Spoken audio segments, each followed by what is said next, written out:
во компаративното законодавство ретко ќе го најдете. Јасно ви е зошто. За мислење добро или лошо не се одговара и мислењето не е задолжително. Ама, ако зборуваме, како што рече мојот колега, за нешта што не се наши само и не можеме ние да ги негираме, доволно треба да има согласност. Ке ви дадам пример. Хаосот во Скопје. А Скопје е жив организам, па некој го делел како сакал, најчесто врз политички критериуми, е резултат на што?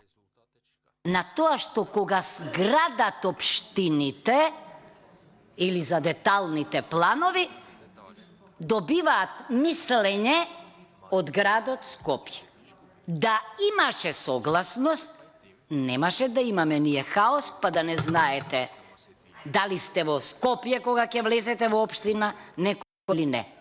Значи, и овде имавме едно мислење од државен правобранител, кој што оние кои го гласаа законот, да не го кажувам за решавање на еден судски спор, го игнорираа целосно, иако беше од еден важен орган, кој што се грижи за што? За интересите на државата и за собственоста на државата.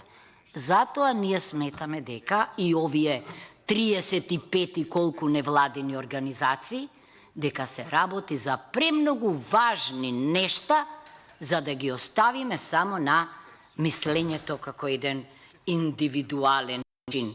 Туку да е потребна согласност, зошто се работи за животот и за економскиот просперитет на тие луѓе тамо, чии интереси ги изразува кој? Советниците. Зошто е Советот подобро тело од што градоначалникот?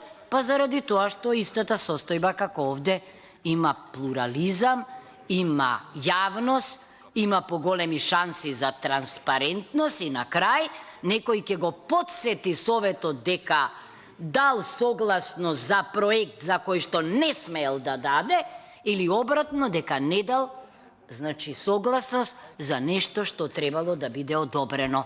Затоа ние ја туркаме, ви реков, зелената линија, транспарентната линија, а не профитната и нетранспарентната, и затоа очекуваме разбирање.